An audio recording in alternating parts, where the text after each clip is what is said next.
오늘은 참 기쁜 날입니다. 10월 첫날을 하나님 앞에 예배를 드림으로 노래드리도록 하겠습니다. 준비 찬송 438장입니다. 준비 찬송 438장입니다.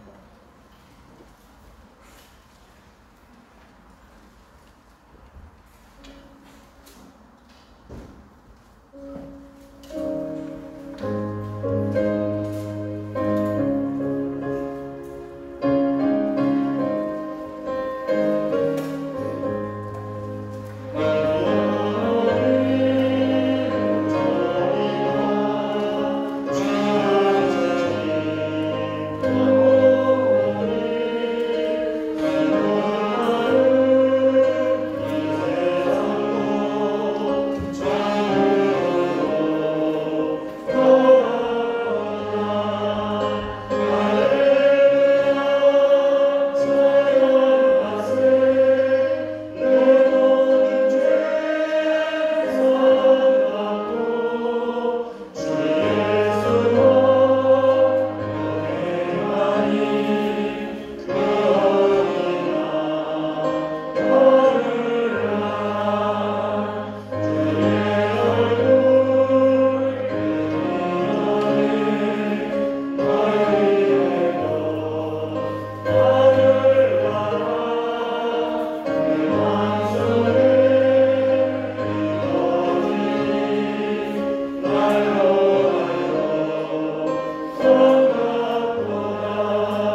같이 조용한 기도를 드리심으로 10월 2일 주일 2부 예배를 시작하겠습니다.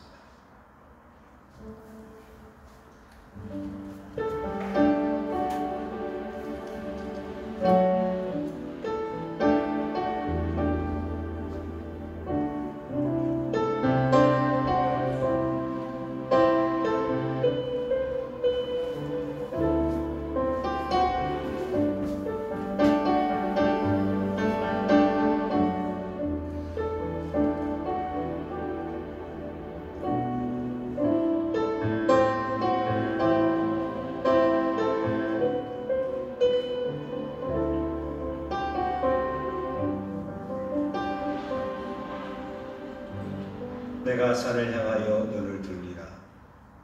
나의 도움이 어디서 올까? 나의 도움은 천지를 지으신 여호와에게서 온다.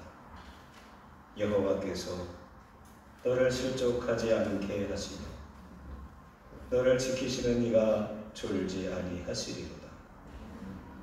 이스라엘을 지키시는 이는 졸지도 아니하시고 주무시지도 아니하시리로다. 아멘.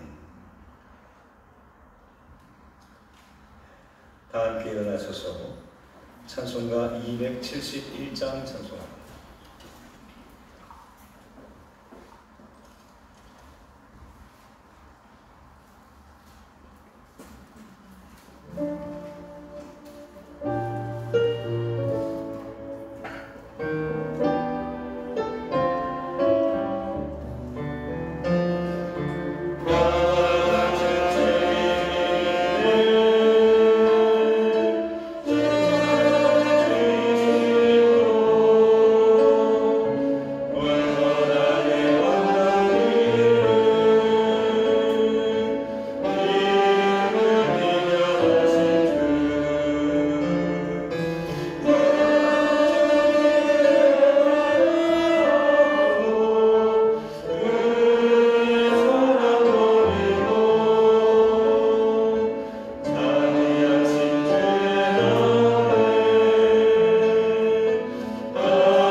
교동문 30번입니다.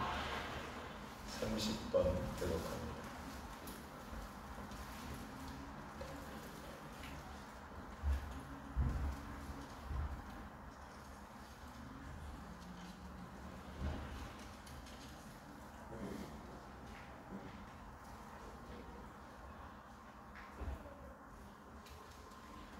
교독합니다.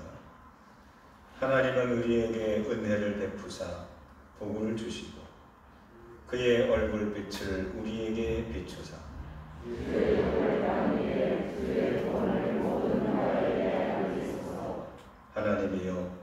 민족들이 주를 찬송하게 하시며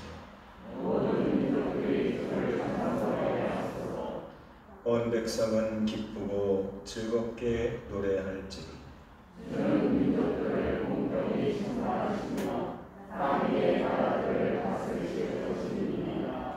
하나님이여 민족들이 주를 찬송하게 하시며 모든 민족으로 주를 찬송하게 하소서.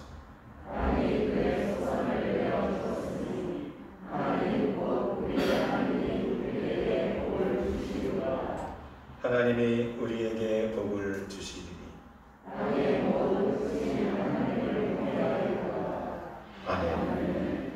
사도신경으로 신앙 고백합니다.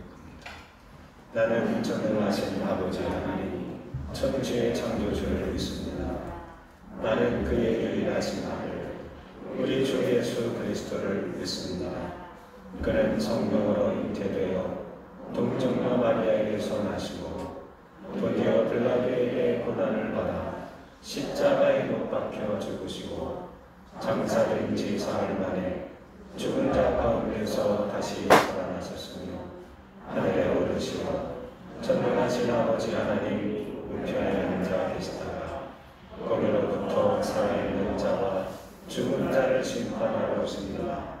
나는 성령을 믿으며 거룩한 공교회와 성도의 교제며 죄를 용서받는 것과 몸의 부활과 영생을 믿습니다. 아멘.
기도하겠습니다.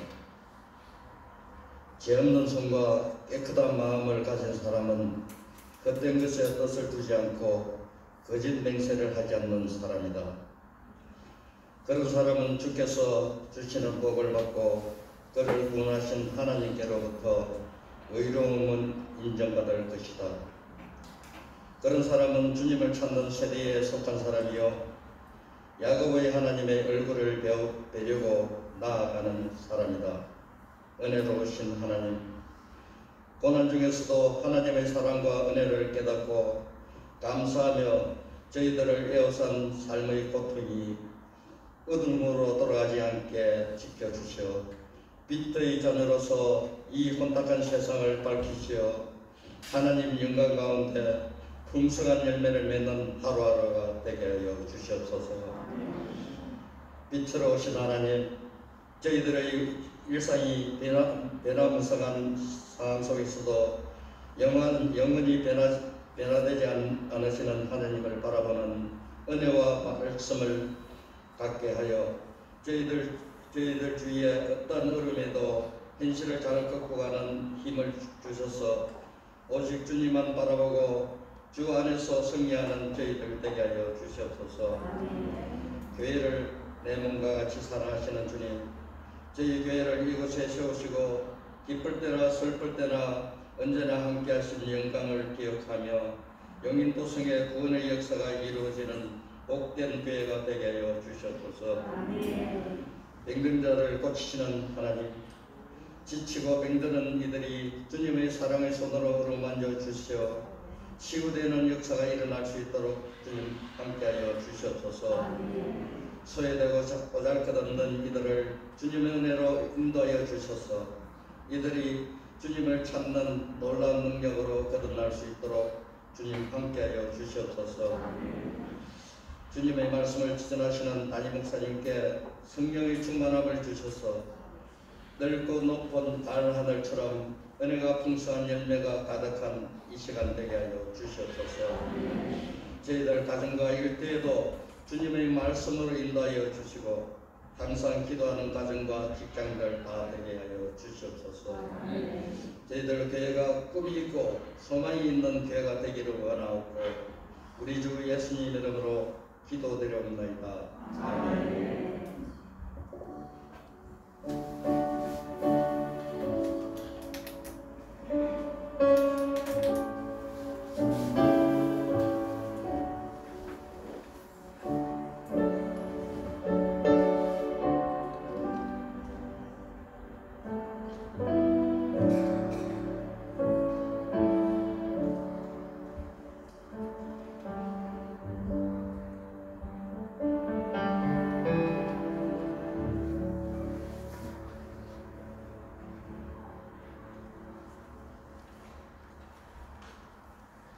먼저 광고 말씀을 드리겠습니다. 거룩한 주일 예배 될 수 있도록 주일 예배 전후로 기도의 환경으로 분들이 협조해 주시면 감사하겠습니다. 주일 오후 소그룹 모임이 3주째 합니다.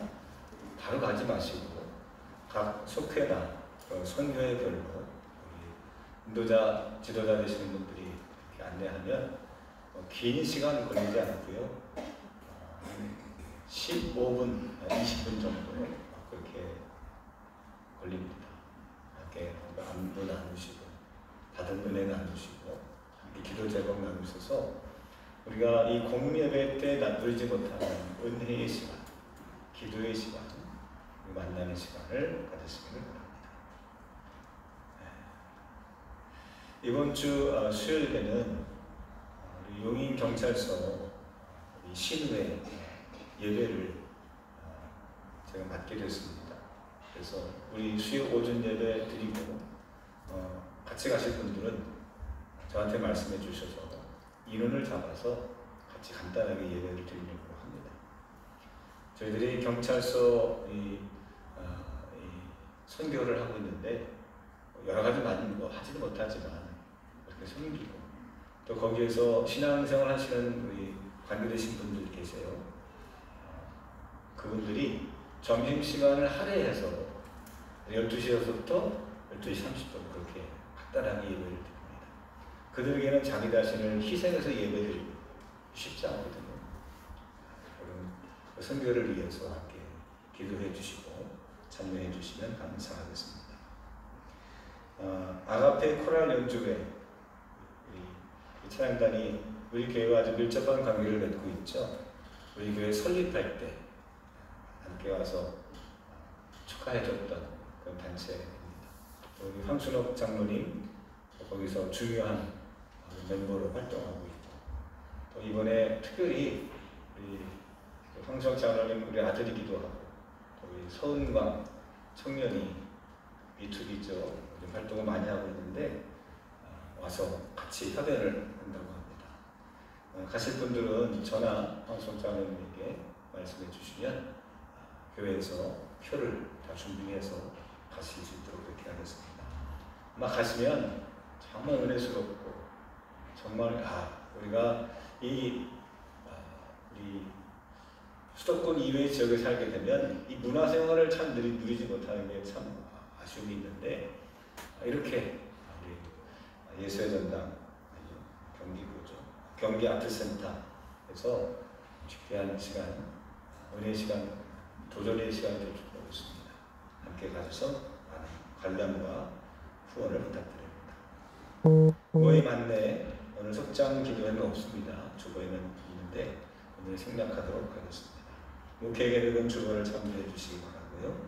이번 주간에 김세현, 김채영, 신승원 3명의 청년들이 생일을 맞았는데 카톡으로 해서 선물 주고 또 본인이 찾아가서 선물을 드리기로 했습니다. 그래서 축복해 주시고 이 3명의 친구들을 위해서 기도해 주시기 바랍니다. 찬송가 309장 찬송하시면서 준비하신 예물을 올리도록 하겠습니다.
자리에 앉아 주시기 바랍니다. 예물 드리신 분들을 호명합니다. 주일 예물입니다. 박현정 집사, 이현정 집사, 개선주 집사, 양유순 권사, 호영의 권사, 김원순 권사, 김희선 집사, 김영애 권사, 박영남 권사, 최정인 권사, 이종복 권사님입니다. 무명으로 예물 드신 분이 있습니다. 일천번제 이호빈, 건축예물 임회빈, 일천번제 박건호, 박시원, 박다운,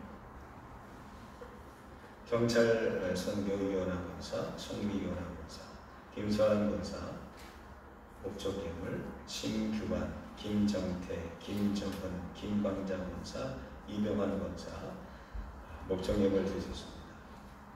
감사예물 김건영 집사, 조영자 권사, 하나님 항상 지켜주시면 감사합니다. 김세연, 주님의 사랑과 은혜 가운데 주님의 자녀로 살아가게 하심을 감사드립니다. 주님께 큰 영광 돌리는 삶이 되게 하여 주옵소서. 김채영, 하나님 주님의 사랑과 축복 속에 빛나는 주님의 자녀로 살아가게 하심 감사합니다. 주님의 기쁨이 되는 삶 되게 하여 주옵소서. 이영선, 허민정, 이호민, 하나님 감사합니다. 오늘도 함께 하여 주옵소서. 이영미 성도님 같은 제목입니다. 김덕환 권사, 오늘도 은혜에 충만하게 하옵소서. 최백규 집사 감사, 김원준 권사, 힘든 상황 속에서 함께 하신 하나님 감사합니다. 무명으로 드신 분이 있습니다. 황선란 집사, 은혜 안에 지켜주신 감사합니다. 최근의 권사, 주일예배 감사합니다. 장영식, 장준서, 장연서, 라은미 감사를 드렸습니다. 무명으로 드렸습니다. 최정인 권사 감사, 무명으로 드신 분이 있습니다. 11조 박종철 장로, 전영희 권사, 이병환 권사, 이계정 집사, 김영애 권사, 이원아 권사, 최일선 권사, 김광자 권사 각각 11조 예물을 드리셨습니다. 기도하겠습니다.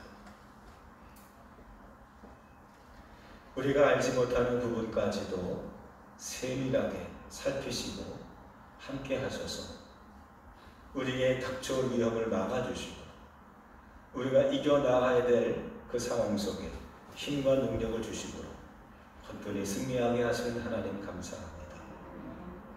이 모든 것이 다 내 뜻이 아니라 하나님의 뜻이요 내 능력이 아니라 하나님의 함께 하심이었음을 고백하기에 11조를 드립니다. 감사 예물을 드리고 일천번제와 건축예물과 목적예물과 주일예물과 그리고 소원하며 예물을 드립니다. 하나님, 저들의 신앙이 헛되지 않게 하시고 값진 삶을 살아갈 수 있도록 힘과 용기를 더하여 주옵소서. 물질 때문에 시험당하지 않게 하시고 사람 때문에 마음 상하지 않게 하시고 그 모든 것을 감당할 수 있는 마음을 주시고 믿음을 주시고 생각과 마음을 감찰하여 주옵소서. 이 시간 하나님의 음성을 듣기를 원합니다. 눈이 밝아지게 하옵소서. 귀가 열려지게 하옵소서. 우리의 마음이 넓어질 수 있도록 인도해 주셔서 하나님의 거룩한 백성으로 살기에 부족함이 없도록 성령 충만, 말씀 충만, 은혜 충만케 하옵소서. 말하는 자나 듣는 자 모두에게 하나님께 영광이 되기를 간절히 원하오며 우리 주 예수 그리스도 이름으로 기도합니다.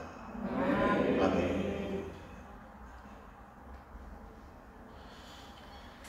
오늘 주시는 하나님의 말씀입니다. 신약성경 로마서 9장 24절서부터입니다. 우리 교육부는 나가서 다뤄주시기 바랍니다. 로마서 9장 24절에서 29절입니다. 주보에 4자가 빠졌습니다. 페이지 수는 252쪽입니다.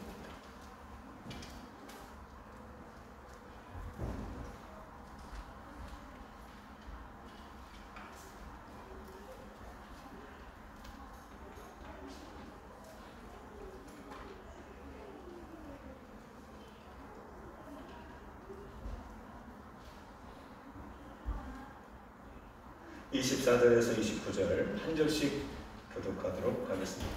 제가 먼저 읽겠습니다. 이 그릇은 우리니 곧 유대인 중에서뿐 아니라 이방인 중에서도 부르신 자니라.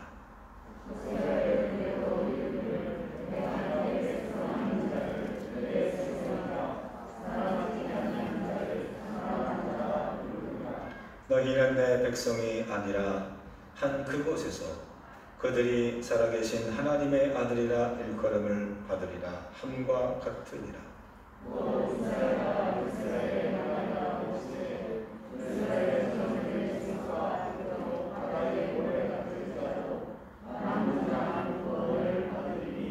주께서 땅 위에서 그 말씀을 이루고 속히 시행하시리라 하셨느니라.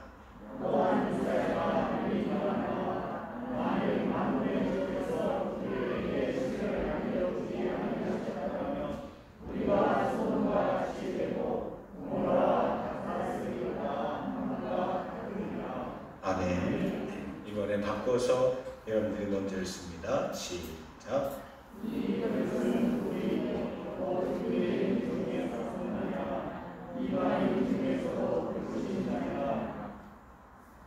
호세아의 글에도 이르기를 내가 내 백성 아닌 자를 내 백성이라 사랑하지 아니한 자를 사랑한 자라 부르리라.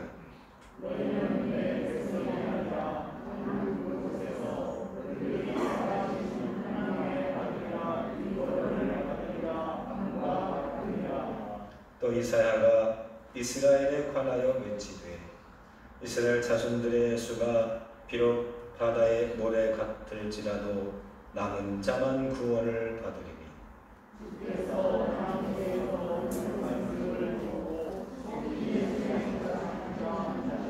다같이 또한 이사야가 미리 말한다. 만일 만군의 주께서 우리에게 씨를 남겨두지 아니하셨더라면 우리가 소돔과 같이 되고 고모라와 같으리로다 함과 같으리라. 아멘. 제가 다시 한번 읽는데 눈으로 읽으실 때 이런 마음과 생각을 갖고 읽어보시기 바랍니다. 우리는 누구인가? 우리는 어떤 사람이 되어야 되는가? 지금 사도 바울이 로마 교회, 로마 교인들에게 보낸 편지예요. 로마 교인들에게 너희들 이런 사람입니다. 이런 사람 주십시오 라는 간절한 마음을 가지고 이 로마서를 썼는데 상한다면 나는 누구인가? 우리는 누구인가? 그리고 우리는 어떻게 살아야 되나? 어떻게 살라고 말씀하고 계시는가? 한번 귀를 기울이고 눈을 크게 뜨시고 한번 저를 눈으로만 읽어주시기 바랍니다. 제가 읽겠습니다. 이 그릇은 우리니 곧 유대인 중에서뿐 아니라 이방인 중에서도 부르신 자니라. 호세아의 글에도 이르기를 내가 내 백성 아닌 자를 내 백성이라 사랑하지 아니한 자를 사랑한 자라 부르리라. 너희는 내 백성이 아니라 한 그곳에서 그들이 살아계신 하나님의 아들이라 일컬음을 받으리라 함과 같으니라. 또 이사야가 이스라엘에 관하여 외치되 이스라엘 자손들의 수가 비록 바다의 모래 같을지라도 남은 자만 구원을 받으리니 주께서 땅 위에서 그 말씀을 이루고 속히 시행하시리라 하셨느니라. 또한 이사야가 미리 말한 바 만일 만군의 주께서 우리에게 씨를 남겨두지 아니하셨더라면 우리가 소돔과 같이 되고 고모라와 같았으리로다 함과 같으리라. 아멘. 할렐루야. 소크라테스는 말합니다. 너 자신을 알라고. 아니 왜 철학자들은 왜 그런 쓸데없는 질문들을 했을까? 학교 다닐 때는 그런 생각을 무수 많이 했습니다. 아니 이런 말장난 같은 거를 막 하고요. 아니 이런 문제 가지고 수도 없이 많이 책을 써내고 그런 거 보면 정말 저는 답답했어요. 플라톤의 국가가 뭐냐? 국가가 국가지 뭐예요? 이렇게 어려운 걸 쉬운 걸 굉장히 어렵게 생각하고 막 이렇게 저렇게 막 설명하는 걸 보면 좀 이해가 되지 않았는데 이런 것 같습니다. 사람이 내가 누구인지를 분명히 알면 내가 아무리 시험이 오고 환난이 와도 이겨나갈 수 있다. 또 사람이 내가 누구인지를 모르게 되면 혼란에 빠져요. 그래서 여기 살다가 미국으로 이민 간 친구들, 그런 친구들을 뭐라고 부르냐? 1.5세대라고 합니다. 때로는 거기에서 태어나서 자라고 학교 다니는 친구들, 그건 2세죠. 1.5세대와 2세대들이 갖는 혼란이 뭐냐면, 불안이 뭐냐면 사춘기를 지나면서 자기의 정체성에 대해서 심각한 혼란을 갖게 됩니다. 그래서 내가 누구인가? 내가 미국 사람인가? 한국 사람인가? 시민권자이긴 하지만, 미국 시민권자이긴 하지만 1.5세대들은 한국말도 할 줄 알고 아는데 영어도 할 줄 알아요. 근데 우리가 볼 때는 너 한국말도 할 줄 알고 영어도 할 줄 알고 야, 너 좋겠다 라고 말하지만 이들의 고민은 뭐냐? 내가 한국 사람인가? 아니면 내가 미국 사람인가? 왜냐하면 그 시기가 되면 가면은 미국에서 살다 보면 미국 사람으로 인정해 주지 않아요. 이민사회에서 살다 보면 특별히 미국에는요, 이 서열이 있대요. 백인이 첫 번째, 두 번째 흑인, 그 다음에 아시아인은 네 번째래. 그 세 번째는 뭘까요? 개와 강아지, 동물들이랍니다. 우스갯소리도 아니고 심각한 얘기. 그만큼 아시아인들에 대한 이 차별과 그런 것도 있다. 자, 그래서 자기가 내가 누구인지를 안다는 것이 너무너무 중요해요. 이게 확립되지 않으면 조금만 어려움이 있고 조금만 이상한 눈치를 받게 되고 오해를 받게 되면 금방 무너지게 되지만, 내가 누구인지를 알고 확실히 내가 알고 있다고 한다면, 그래, 나는 한국 사람이야. 그래, 나는 이 전쟁이 나도 도망치는 사람이 아니라 나는 그 불 속으로 뛰어드는 사람이야. 그런 의미에서 오늘 지금 흔들리고 있는 로마 교인들에게, 로마라고 하는 그 시대 가장 큰 강대국의 그 중심에 살고 있는 이들이 그 속에서 핍박과 환난 가운데에 그 믿음을 지키며 겨우겨우 연명하고 있는 그 작은 로마 교회, 그 작은 소그룹, 그 교인들에게 오늘 사도 바울은 그런 의미에서 당신들은 이런 사람입니다. 세상이 이렇게 엄청나게 위협하고 핍박할지라도 당신들이 누구인지를 알고 사십시오. 이런 마음과 이런 기대를 갖고 로마서를 썼다는 거예요. 그래서 오늘 말씀 중에 보면 지난주 말씀에 이런 말씀이 있었어요. 23절에 이런 말씀입니다. 또한 영광과 귀로 예비하신다. 긍휼의 그릇에 대하여. 긍휼의 그릇. 하나님께서 우리를 긍휼하십니다. 하나님께서 우리를 사랑하시는데 이 긍휼은 세상에 있는 자비와는 달라요. 어떤 선한 행동과는 달라요. 하나님이 우리에게 주시는 마음, 그 긍휼의 마음은 하나님 안에 가질 수 있는 그런 마음인데, 오늘 23절에는 뭐라고 했느냐? 긍휼의 그릇이라고 했어요. 즉 하나님의 긍휼하심을 담는 용기, 이런 뜻이에요. 누가? 너희들이, 우리가. 그래서 이어서 24절에 이렇게 말합니다. 이 그릇은, 이 긍휼의 그릇은 누구다? 우리다. 우리. 여러분, 대한민국 사람들처럼 우리라고 하는 말을 잘 사용하는 민족이 있을까요? 우리는 우리라는 말 너무너무 잘 쓰죠. 그렇죠? 교회도 우리 교회. 얼마나 우리 교회라는 말이 많은지 아예 교회 이름을 드림교회 아니라 우리 교회라고 하는 데도 있어요. 집도 그냥 집이라고 하잖아요. 우리 집. 우리 집. 외국 사람들이 와서 이 우리라고 하는 개념을 혼란을 일으킵니다. 왜? 아빠를 가르쳐서도 우리 아빠라고 그래요. 우리 아빠. 자, 이 우리는 누구냐? 우리는 누구냐? 이 로마 교인들과 사도 바울과 그리고 하나님을 믿는 모든 백성들을 지칭하는 이야기예요.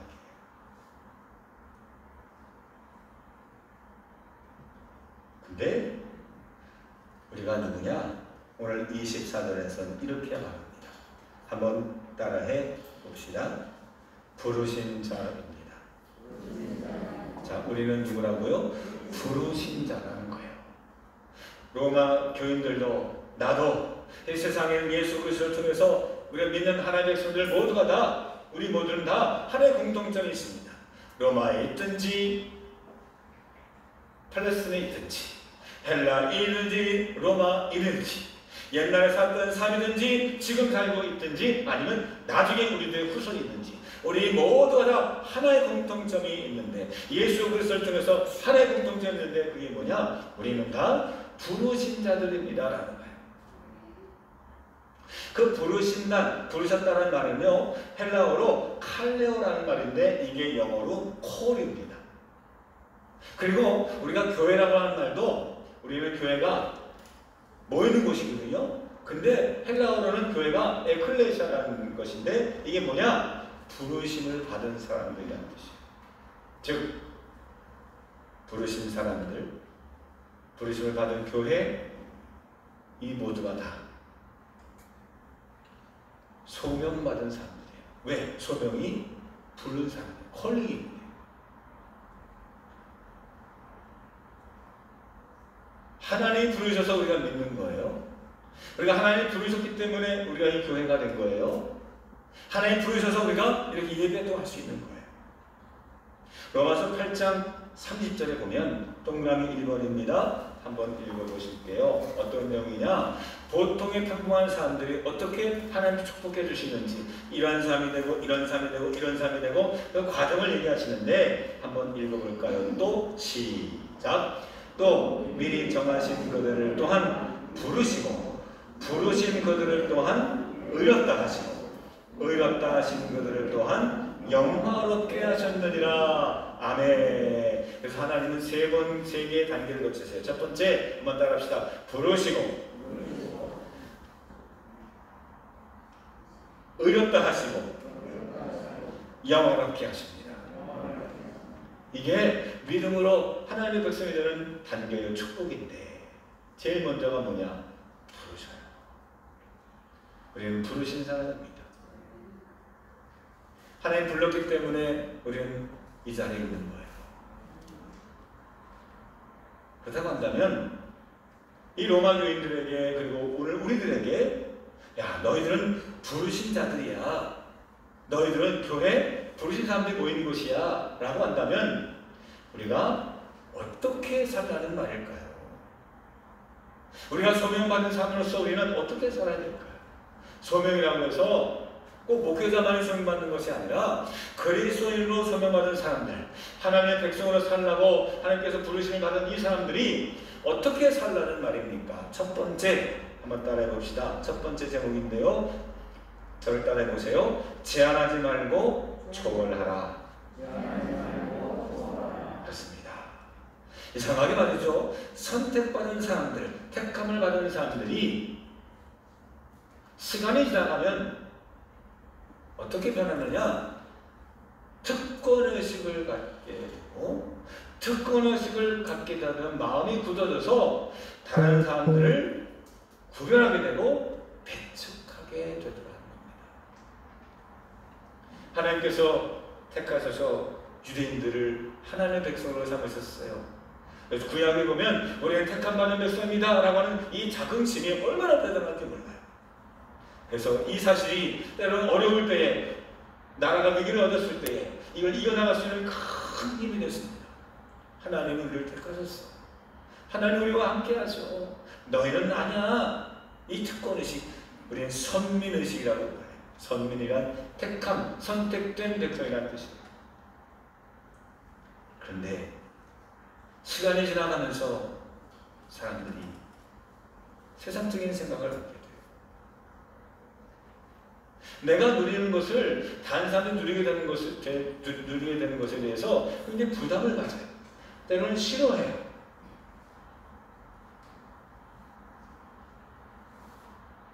오늘 사도 바울이 구약에 있는 두 사람의 예를 듭니다. 첫 번째는 호세아를 예를 듭니다. 그게 25절, 26절에 있는 말씀이에요. 호세아의 가정을 살펴보려면 이렇습니다. 호세아는 하나님의 선지자였습니다. 근데 어느 날 하나님 오셔서는 야, 너 가서 여자를 취해라. 부인을 삼아라. 근데 그 부인은 음란한 여인이었어요. 이름은 고멜이었어요. 아내를 맞이했는데 이 고멜이 가출을 해요. 그래서는 아무 남자하고 관계를 맺는 거예요. 그래서 거기서 자식들을 나가지고 와. 데려오면 또 나가고 데려오면 또 나가고 반복하는 겁니다. 하나님께서 가서 음란한 여인을 취하라. 그리고 그 자녀들을 거두라고 말합니다. 거기에 보면 그 호세아와 고멜 사이에 자녀가 이남 일녀가 있어요. 첫 번째가 이름이 이스라엘입니다. 이스라엘 동생인가? 라고 헷갈릴 수 있지만 이스라엘 골짜기에서 아합과 아세라 선자 일당들을 진멸했던 그 장소가 이스라엘이에요. 이스라엘 평지에서 일어났던 그 참혹한 반란처럼 너 자녀 이름을 이스라엘이라고 하라. 두 번째 자녀 이름이 뭐냐면 루함마입니다. 루는 없다라는 뜻이고요. 아니다라는 뜻이고요. 루함마는 자비라는 뜻이에요. 무자비예요. 자비가 없다는 뜻이에요. 세 번째 자녀 이름이 로암미입니다. 역시 로는 없다는 뜻이고요. 암이 백성이라는 뜻이고 미가 나의 이름이죠. 나의 백성이 아니라는 뜻이에요. 자녀 이름이 이스라엘 골짜기에서 일어난 잔인한 것처럼 이스라엘이라. 두 번째 무자비. 세 번째 넌 내 백성이 아니야. 그렇죠. 호세아 입장에서 본다면 이거는 호세아에게는 너무나 잔혹한 일 아닙니까? 내가 목회자고 성직자인데 아니 왜 음란한 여인을 취하여 아내를 삼으라고 합니까? 왜 자녀들의 이름을 왜 하나같이 이렇게 비극적인 이름을 주셨습니까? 아니 왜 내 자식이 아닌데 자식이라고 내가 삼아야 됩니까? 근데 이것은 이스라엘 백성을 향한 하나님 아버지의 마음이었어요. 그래 그렇지. 음란한 아내를 너희 아내를 맞이하라 그렇지. 음란한 자식을 너의 자식이라고 자식이 아닌데 네가 낳지 않았는데 너의 자식을 삼으라 그랬지. 내가 너희를 그렇게 생각한다. 도저히 사랑할 수 없음에도 불구하고 내가 너희를 사랑했다. 너희들은 내 백성이라 말할 수 없을 만큼 정말 처참한 너희였지만 그러나 내가 너희들을 내 백성이라고 사랑한다. 그래서 호세아서 2장 1절에 보면 그 이스라엘 롤루함마 로암미 이렇게 하라라고 말했지만 나중에는 뭐라고 말씀하시느냐? 아니다. 내 자녀들의 이름을 로암미가 아니라 암미라고 해라. 이것이 나의 마음이다. 그렇게 말씀해 주세요. 그 말씀이 요약하면 바로 25절, 26절입니다. 같이 한번 읽어볼게요. 호세아 시작. 호세아의 글에도 이르기를 내가 내 백성 아닌 자를 내 백성이라 사랑하지 아니하는 자를 사랑한 자라 부르리라. 너희는 내 백성이 아니라 한 그곳에서 그들이 살아계신 하나님의 아들이라 일컬음을 받으리라. 함과 같으리라. 이 호세아 이야기를 누구에게 전해주고 있느냐? 로마 교인들에게 전하는 거예요. 그렇게 하나님이 이스라엘 백성들을 사랑하셨던 것처럼 하나님의 백성을 삼으신 것처럼 너희들도 로마 교인들도 너희들이 이방인이지만 인종과 나라와 국적을 초월하여 하나님 여러분들을 부르신 자, 긍휼의 그릇으로 내 백성으로 삼으셨습니다. 당신들은 하나님의 백성 맞습니다. 하나님께서 우리를 그렇게 사랑하셨는데 왜 너희들은 남을 배척하고 특권의식에 사로잡혀 살고 있느냐? 질문하고 반문하고 있느냐?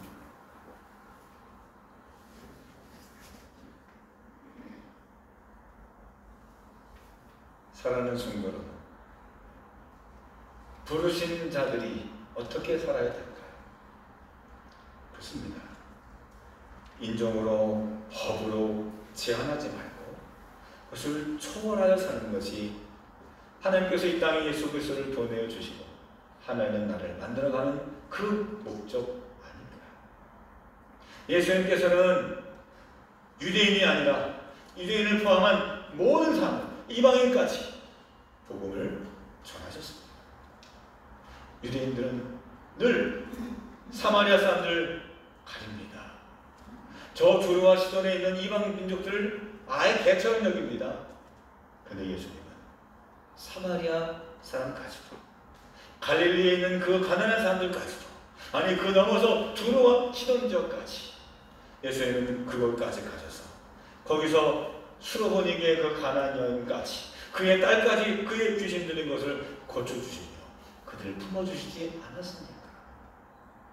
사람들은 사회적으로 약자들이 있었습니다. 병자들.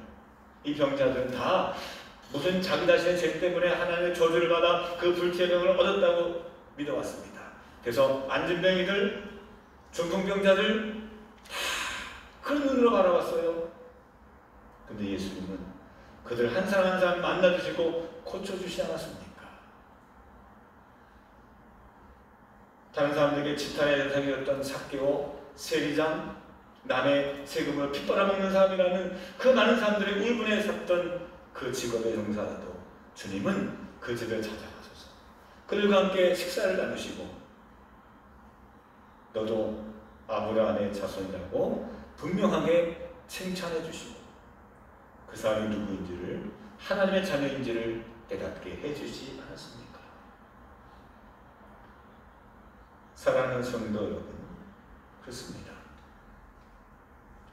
우리가 예수를 믿으면서 그리스도를 나의 구주로 고백하면서 갖게 되는 편견이 있습니까? 버려야 됩니다. 나의 고정관념이 있습니까? 버려야 됩니다. 하나님께서 우리에게 보여주신 룰이 있어요. 그렇죠? 유대인들에게는 율법을 주셨어요. 근데 율법을 주신 이유는 율법을 가지고 너는 안 돼, 너는 아니야 라고 규정하는 것이 아니라 그 기준을 놓고 이쪽으로 오라고, 하나님의 백성이 되라고 길을 열어 주시기 위해 율법이라는 것을 주시지 않았습니까? 법과 법 정신은 좀 다르더라고요. 간혹가다 우리가 뉴스를 보면 이런 일이 발생합니다. 저 사람은 분명히 살인자야. 누구나 다 알아요. 막 울분을 사고 막 국민적인 여론이 다 합쳐진 가운데 재판이 열렸는데 마지막 대법원까지 가서 무죄 판결이 나는 일들이 솔솔치 않게 일어납니다. 그럼 사람들이 이해를 못하죠. 아니 이게 어떻게 이런 일이 있을 수 있냐고. 저 살인자를 왜 뭐 증거를 불충분이라든가 이런 일 가지고 왜 감옥에 가두지 못하나. 울분을 살 때가 있어요. 그래서 제가 어떤 분한테 물어봤어요. 그랬더니 그분이 이런 얘기를 하는 거예요. 뭐냐? 9명의 유력한 범죄자를 풀어줄지라도 단 한 명의 억울한 피해자를 만들지 말자는 것이 재판하는 사람들의 마음이라고. 그렇죠. 분명히 사람들이 죄인 맞아요. 근데 그 중에 어떤 경우에는 가끔 가다가 한 명의 피해자가 생길 수도 있지 않을까. 그래서 정말 확실한 것이 아니면 우리가 벌을 내리거나 중징계를 내지 않는다는 거예요. 여러분, 하나님께서 우리에게 주신 법이 있습니다. 믿음의 법이 있습니다. 그 믿음의 법은 제한하라고 있는 것이 아니라 그것을 더 성숙하라고 하는 단계와 계단인 줄로 저는 믿습니다. 그러므로 더불어 열린 마음을 갖고 기도할 수 있는 저와 여러분들 되시기를 주님의 이름으로 축원합니다. 두 번째 더 중요한 얘기는 이사야서를 통해서 오늘 로마 교인들에게 위로해 주시고 권면해 주시고 있습니다. 로마 교인들은 우리들은 누구일까요? 우리들은 바로 남은 자들입니다. 남은 자의 신앙을 가져야 합니다. 우리 한번 읽어볼까요? 27절 말씀 같이 읽겠습니다. 시작. 또 이사야가 이스라엘에 관하여 외치되 이스라엘 자손들의 수가 비록 바다의 모래 같을지라도 남은 자만 구원을 받으리니. 아멘. 그렇습니다. 하나님의 자격은 모든 사람들에게 열려져 있습니다. 아브라함에게도 네 자손들이 그 바닷가의 모래알 같이 수없이 많게 하시겠다고 약속하셨고 실제로 이루어졌습니다. 그러나 하나님의 자격은 있지만 구원의 백성이 되는 것은 다르다는 거예요.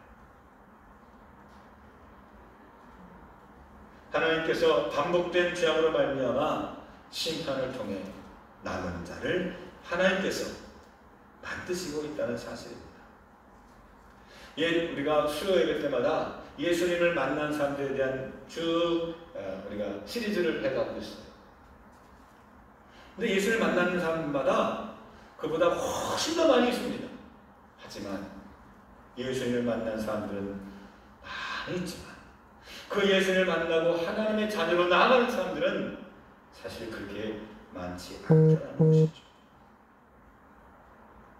하나님은 절대 다수가 아닌 극소수의 사람들을 통하여 이 세상을 정화시켜 그리고 다스리고 계시기 때문입니다.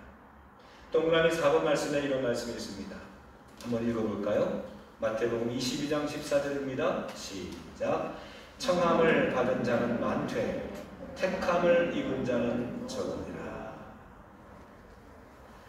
청함을 초청하신 분들은 많지만 그러나 하나님이 택하심을 받은 사람은 극소수임을 주님은 우리에게 말씀하셨어요. 노아의 홍수 때에 하나님께서 수많은 사람이 초청했지만 그러나 그 노아의 방주에 들어간 사람은 극소수입니다. 자리가 부족했기 때문이었을까요? 아니요. 그 말씀을 듣고 믿지 않았기 때문입니다. 소돔과 고모라 성을 심판하실 때에 오직 의를 지킨 롯만이 그 소돔과 고모라 성에서 빠져나올 수 있었습니다. 출애굽 1세대 중에서는 오직 하나님의 약속과 그 능력을 믿고 순종하며 따르며 그 말씀에 의지했던 갈렙과 여호수아만이 그 약속의 땅 가나안 땅에 들어갈 수 있었습니다. 엘리야의 시대, 즉 아합과 아세라 선지자가 파헤쳤던 그 시대, 그때에도 수많은 핍박이 이란과 우상이 숭배했던 그 시기, 오직 엘리야처럼 그 바알에 무릎 꿇지 아니한 7,000명만이 구원의 대상이 될 수 있지 않았습니까? 사랑하는 성도 여러분, 그렇습니다. 남는다는 말은, 남은 자가 되라는 이 말은 어떤 시련과 고난이 있을지라도 거기에서 믿음을 지키고 끝까지 하나님을 바라보라고 하는 권면의 말씀입니다. 그냥 숫자적으로 얼마 남았다는 뜻이 아니에요. 그 모진 시련과 핍박과 환난이 이 로마 교회에는 도닥치고 있었어요. 우리가 알다시피 로마의 황제 중에 네로 황제는 자기 자신이 로마를 불태우고 나서 그걸 빌미로 해서 기독교인들을 핍박하지 않았습니까? 기독교인들이 로마 황제에게 전하지 않는다는 이유 하나만으로 그 사자의 먹이가 되고 그 검조사의 칼에 죽임을 당하는 놀림거리로 전락당하지 않았습니까? 그런 한난 가운데 그런 위기 상황에서 그 신앙을 지켜야 되는 이 로마 교인들에게 말씀합니다. 그들과 싸워 이기라고 말하지 않아요. 나를 정복해버려 말하잖아. 그 시련과 환난 가운데 끝까지 당하지만 시련을 감수하고 살아남으라고 말합니다.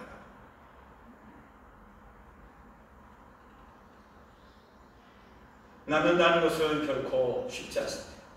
어떻게 보면 처절하고요. 가자.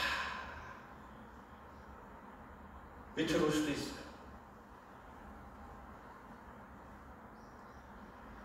이 남는 자의 신앙이 제일 처음에 나왔던 시대는 우리가 새벽 예배 때 읽고 있는 그 예레미야서, 예레미야 시대입니다.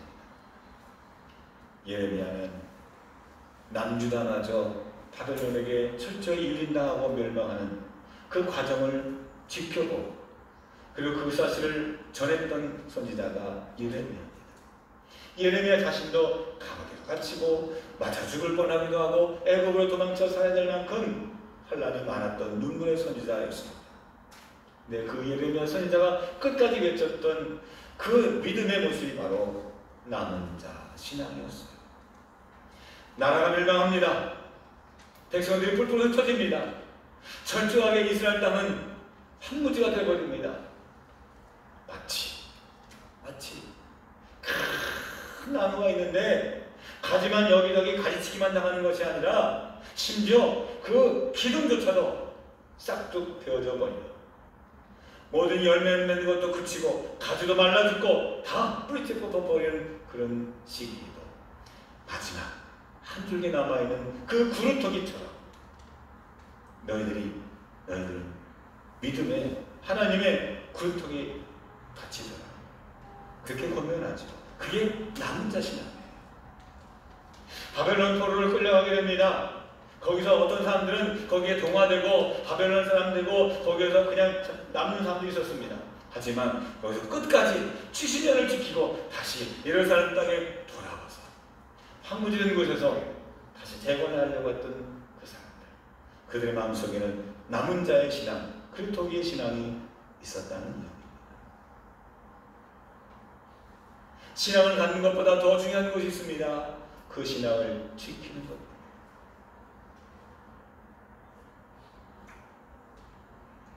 동그라미 6번에 보면 사도 바울이 자기 자신의 삶을 이렇게 한마디로 정리합니다. 한번 읽어볼까요? 나는 시작. 나는 선한 싸움을 싸우고 나의 달려갈 길을 마치고 믿음을 지켰으니. 이 말이 그의 전 삶을 난 만약에 사도 바울의 비석을 세운다면 비문에 이 글을 넣고 싶어요. 나는 선한 싸움을 싸우고 나의 달려갈 길을 마치고 믿음을 지켰다. 사도 바울도 맞아 죽을 뻔하기도 했습니다. 물에 빠져 수장당할 뻔하기도 했습니다. 옥에 수없이 갇힙니다. 그럼에도 불구하고 끝까지 사도 바울이 믿음을 지켰다.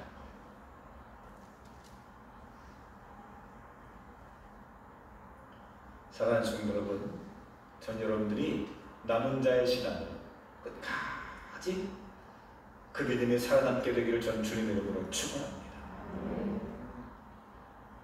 좀 어두운 얘기를 해서 죄송하지만 반대로 여러분 혹시 남은 자의 신앙을 살아갈 때 어떤 축복이 있을까요? 여러분 혹시 지난주에 나눠드린 그 대추 먹어보셨나요? 맛있었어요? 네. 100% 다 맛있었나요? 네 하신 분이 뭐 한 10명밖에 안 넣고 보면 어떤 분들 먹다가 벌레를 만나기도 하고 먹었는데 이게 썩기도 하고 그런 것도 있었을 거예요. 어떤 경우는 너무 그냥 새 거라서 익지 않아서 푸석푸석한 것도 있었을 거예요. 그래서 여러분들에게 선물을 드립니다. 나만 있을지 모르겠지만 주차장으로 가다가 혹시 아직까지 남아있는 대추가 있거든. 하나씩 따라 넣어보세요. 제가 이 마음을 가지고 오늘 아침에 일찍 나가지고 이렇게 보면서 이렇게 하나씩 한 4개를 따먹었는데 4개 중에 무려 4개가 너무 맛있는 거예요. 지금까지의 맛과는 비교할 수 없는. 어제 설교 준비하면서 그런 생각을 했습니다. 그래, 지금 이 시기에 이 대추 열매는 그렇지. 가다가 혹 가다가 그냥 맛있는 게 걸리는 게 아니라 지금까지 남아있는 대추는 이럴 거예요. 얼마 전에 그 가을에 태풍을 견디고, 그렇죠? 요즘에 여러분 가을 날씨 어떻습니까? 낮에는 햇살이 따가워요. 또 밤에는 차요. 이 뜨겁고 차가운 이 온도차를 견뎌 나가면서 새벽 이슬을 맞으면서 말이에요. 지난주에 우리 대추를 따고 제가 지난 수요일 날에는 예배 나오신 분들한테 선물을 드렸어요. 오늘 이부터는 그냥 가서 마음 놓고 따세요. 그랬더니 어떤 분은 가가지고는 이게 못 따겠으니까 그 얼마 되지도 않은 조그만 나무를 막 흔들어가지고 털어가지고 가져가셨다는 거예요. 그랬어요. 그 흔듦 속에서도 끝까지 지금 남아서 버티고 있는 이 열매가 있다고 한다면 그 모진 시련과 따가운 햇빛과 차가운 이슬을 맞으면서 견디는 이 남아있는 대추가 있다면 그 맛이 보통 맛이겠냐 이거죠. 할렐루야. 우리의 신앙도 마찬가지입니다. 우리의 신앙이 달고 매혹적이고 그리고 여기가 또 어떤 의미가 있느냐, 이렇게 얻어진 그 속 안에 있는 그 대추 안에 있는 그 씨앗이야말로 진짜 그 품종 중에서 가장 달고 그 가장 좋은 유전자를 퍼뜨리는 그 희망의 씨앗이 거기 있지 않겠어요. 그래서 오늘 말씀에 29절에 그래요. 그 왜 남아야 되느냐? 왜 버텨야 되느냐? 왜 끝까지 살아남아야 되느냐? 너희들이 씨앗이다. 너희들이 우리의 희망이다. 너희들을 통해서 진짜 하나님의 나라를 이어갈 귀한 일꾼들을 너희를 통해서 세워나가겠다는 하나님의 기대의 말씀과 희망의 메시지가 거기 있는 거예요. 한번 읽어봅시다. 29절 말씀. 또한 시작. 또한 이사야가 미리 말한다. 만일 만군의 주께서 우리에게 씨를 남겨주지 아니하셨더라면 우리가 소돔과 같이 되고 고모라와 같았으리로다 함과 같으리라. 아멘. 아브라함이 조카 롯을 구해갔을 때 소돔과 고모라 성에서 롯을 빼나오는 이야기, 그 하나님께서 그 롯을 구출해내고 그 롯의 신앙을 통해서 하나님의 구원의 백성을 퍼뜨리셨다는 이야기예요.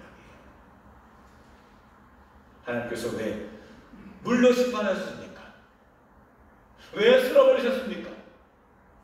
그들의 생명을 가볍게 여기기 때문이 아니에요.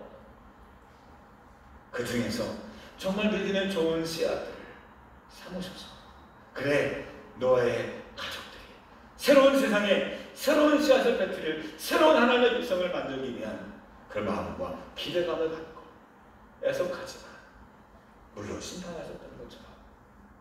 하나님께서는 적절하게 우리에게 심판과 징계의 그 수위를 높여가시면서 이 땅에 새로운 시대, 다가온 시대에 새로운 새싹이 되고 이 새로운 하나님의 나라의 거룩한 씨앗을 퍼뜨리기 위하여 하나님께서 우리를 남은 자 되라고 지금 말씀하고 계십니다.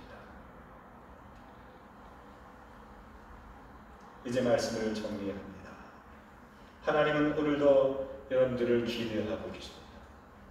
그래서 내가 너희를 불렀다.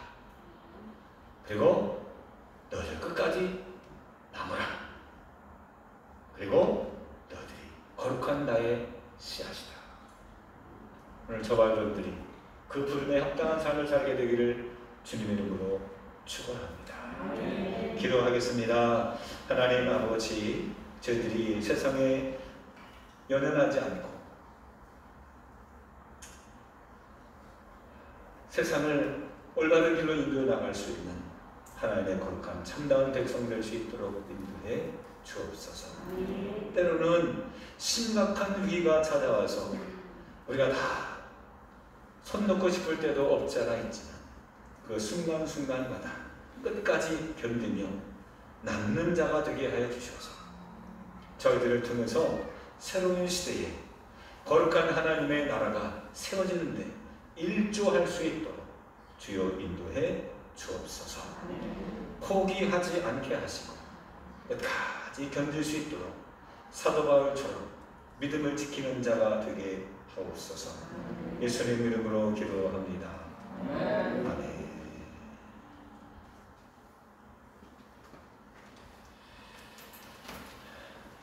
다 같이 일어나시면서 우리 남은 자가 됩시다. 함께 인사하겠습니다.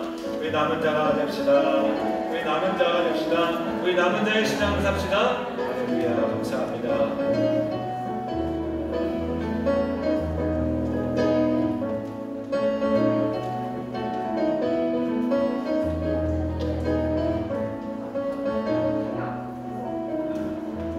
앉아주시죠. 우리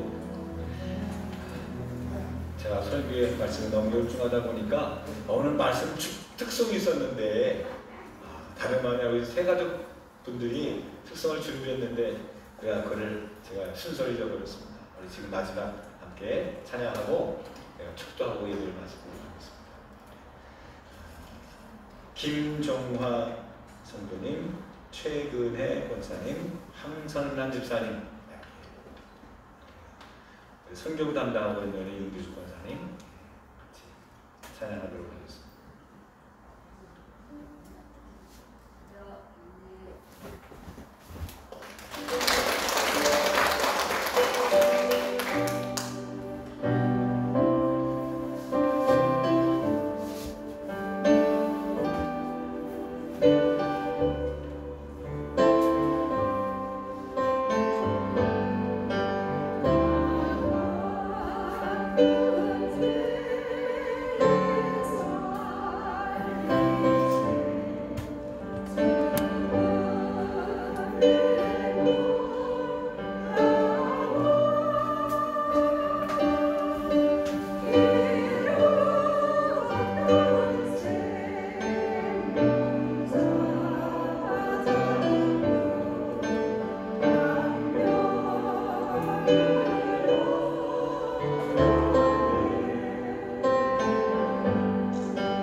제가 마지막으로 축도하고 예배를 마치겠습니다.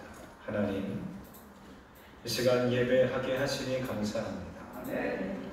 저희들이 이 드림교회로 저희들을 불러주시고 의롭다 칭해주시고 영화롭게 하심을 믿습니다. 이제 저희들이 택한 긍휼의 그릇처럼 우리가 남은 자의 신앙을 가지고 주님 오시는 그날까지 믿음을 지키며 하나님 나라의 거룩한 씨앗들이 될 수 있도록 인도해 주옵소서. 이제 저희들을 가정으로 파송하실 때에 가정에서 저희들 때문에 가정이 회복되게 하시고 저희들의 일터에 하나님의 기적들이 나타나게 하소서. 하나님의 부흥하심이 곳곳마다 일어날 수 있도록 인도해 주옵소서. 이 시간 또한 우리 김정화 성도님, 최근의 원사님, 황선한 집사님 하나님께서 불러주시고 함께 찬양으로 영광 돌리게 하시니 감사합니다. 저들의 가정을 책임져 주시고 저들의 믿음이 더욱더 하나님 보시기에 합당한 거룩한 자녀들 될 수 있도록 도와주시옵소서. 이제는 성부와 성자와 성령 삼일체 되시는 여호와 하나님께서 영원토록 함께 하실지어다. 아멘.